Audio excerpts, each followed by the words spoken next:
The woman's beauty was the first thing that everyone noticed. It was unnatural. It made us uneasy. It seemed to cast a glow as they made their way across the square. And, as if in homage, the crowds fell silent. "Have you seen the movie Casablanca?" he asked. They were like the stars of that movie. Humphrey Bogart and Ingrid Bergman, only younger. He was smart, in a brown suit and a fedora. She wore a lightweight plaid coat over a knee-length red dress. I wouldn't call her beautiful, but she was certainly arresting. Her features were delicate but vigorous. I have no idea where the two strangers came from. I saw him first. He was standing about 10 paces away. He was impossibly elegant, and to my eyes, looked completely out of place. He reminded me of a younger, darker Cary Grant, who should have starred in Casablanca opposite Ingrid Bergman, in my opinion. He even wore an ascot, as if he were in the lobby of the luxurious La Mamounia Hotel, rather than the most hazardous place after dark in Marrakesh. I didn't need an introduction to know who they were. I couldn't take my gaze off the woman. That she was beautiful, there could be no doubt. She was taller than I'd heard her described, with clear ivory skin and wavy dark hair. An acquaintance of mine once saw her on the square, and said she appeared perfectly composed. She was wearing some typically inappropriate Western outfit and parading around, and it took me a moment to perceive that she was a foreigner because she was dressed like a native, in a sarong, kaftan, and with a striped serdal headscarf. We tend to think of stories as linear, a clear progression from beginning to end. How many of us can remember in middle school when our English teacher plotted the course of just about every novel we had ever read with a simple line on the chalkboard? It remained straight at first to establish the ordinary, then a little spike to represent the first incident contributing to the rising action, then maybe a plateau for a false sense of security, then a towering peak for the climax, and after that a steep descent followed to denote the falling action before the denouement.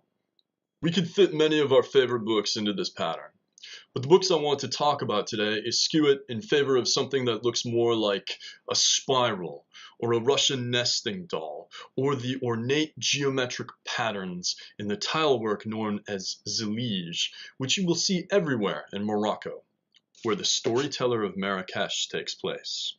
The Storyteller of Marrakesh, by Joydeep Roy Barakaria, centers on the disappearance of a foreign couple who were last seen in the Jama El Fana, a vast square of markets and performers, the beating heart of an ancient city. Then again, perhaps it would be more appropriate to say that the novel centers on the storyteller Hassan's retelling the events that led up to the disappearance with the help of the crowd assembled before him, many members of which were witnesses. Or perhaps the true center, or the outermost frame, depending on how you look at things, is Hassan relating this tale to you, the reader. What language do you speak, stranger? English? All right. I will try my best, though my French is better, and of course, Arabic would be the easiest. Tell me where you are from. From far away, I see. It doesn't matter. Here in the Jama, everyone is an outsider. I don't mean to pry, but these are preliminary introductions, necessary to set the tone. Sit down, please, and join my circle of listeners. The ground may seem hard in the beginning, but I will weave a magic carpet of words that will soon take you away from this place. A story is like a dance. It takes at least two people to make it come to life. The one who does the telling, and the one who does the listening. Hassan tells us of those who came forward that night to share their accounts, no two of which agree with each other. And it is from there, new stories blossom, finding new points of focus, including Hassan's own journey to become a storyteller, and his loving but often fraught relationship with his youngest brother Mustafa. Taken together, these stories form a mosaic, not just of the incident, but of the Jama itself. From its patterns, themes emerge such as the transformative nature of beauty and the fractious nature of truth. I was determined to read The Storyteller of Marrakesh after reading the description, because it reminded me of another one of my favorite books, a book that, after I read it, I thought to myself, I must have more of this. I'm talking about the manuscript found in Saragossa by Jan Potocki. Really, this story alarms me. All the gypsy stories begin in a simple enough way, and you think you can already predict the end, but things turn out quite differently.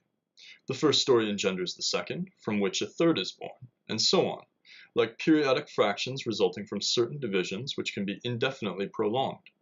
In mathematics, there are several ways of bringing certain progressions to a conclusion, whereas in this case, an inextricable confusion is the only result I can obtain from all the gypsies related. In spite of that, you derive great pleasure from listening to them, said Rebecca. If I am not mistaken, you were to go directly to Madrid, yet you can't bear to leave us. When you read the manuscript found in Saragossa, you are first in your living room. Then you are with Napoleon's soldiers as they uncover an old manuscript. Then you are part of a gypsy caravan, and in the company of their king, you will hear tales that take you back to ancient Rome or to the Americas. You'll be treated to swashbuckling adventure, intrigue, and romance. Will you ever find your way back to your chair?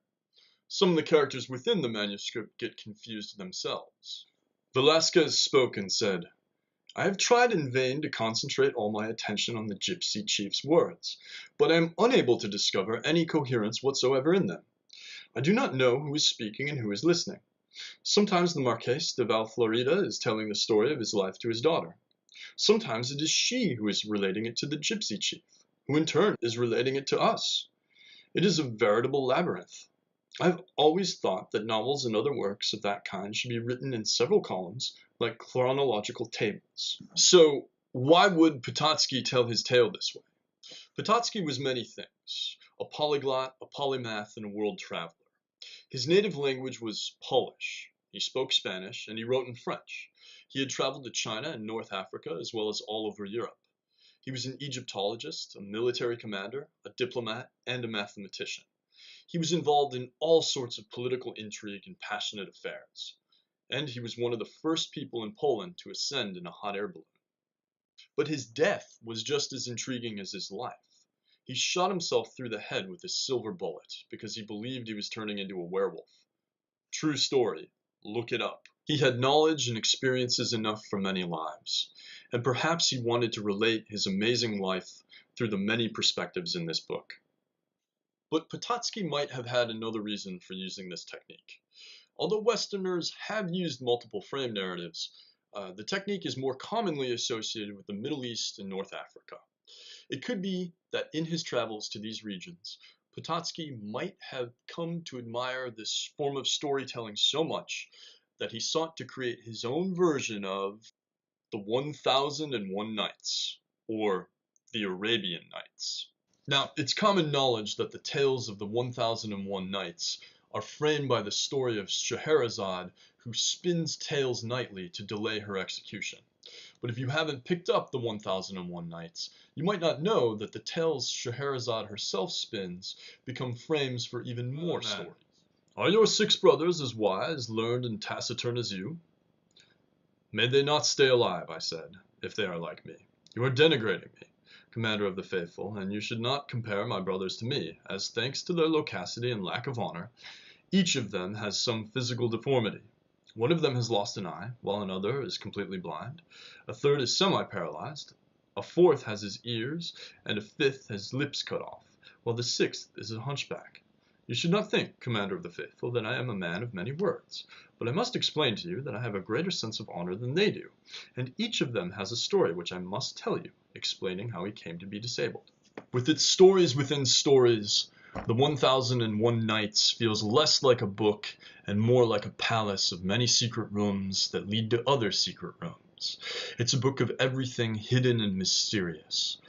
Treasure chests that open to reveal beautiful maidens, bottles imprisoning genies, animals that turn into people, secret identities, and mistaken identities.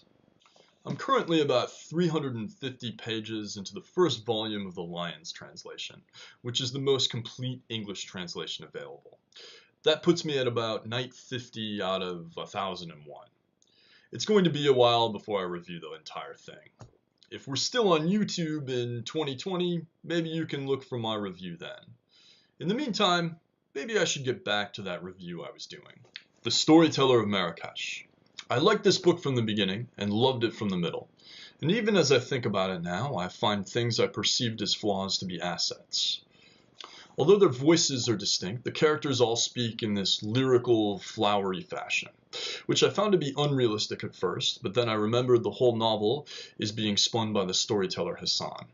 So, of course, the characters within should have some sort of lyricism. It contributes to the overall dreamlike quality of the novel. Reality is no longer something fixed, but something far more fluid. To the first-time visitor, Morocco itself takes on this dreamlike quality. I've never been to Marrakesh, but my wife and I honeymooned in Fes. On our first night out in the Medina, we ducked into the nondescript entryway of a restaurant. With each doorway that separated us from its brown and dusty facade, the restaurant became more cavernous and palatial. We were seated in unimaginable plushness and treated to a performance by two musicians who had probably done this routine hundreds of times for other tourists. But when the percussion started and the musicians started tapping their feet, something in the air changed and we became entranced.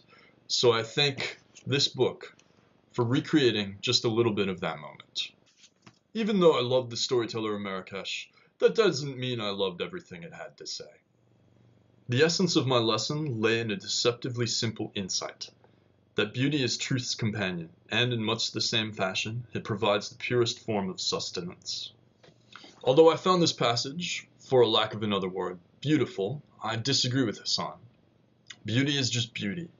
It's not truth, it's not wisdom, and it's not kindness. Beauty is just one aspect of our existence that makes life worth living. But it is a universal human failing to confuse it with other virtues. Now that I'm finished with the book, I'm left with a little bit of a dilemma. As Hassan's father told him, always remember that either a story carries love and mystery, or it carries nothing. A story must not have a clean resolution. That way, you keep your audience coming back for more. And this book is no different. The ending of The Storyteller of Marrakesh is open to interpretation. But I wonder if there really is a definite answer to what happened that fateful night, hidden away somewhere between the lines. Now I wonder if I should just go back to this book and look for clues, or just leave it and accept the mystery. If you've read it, let me know what you think.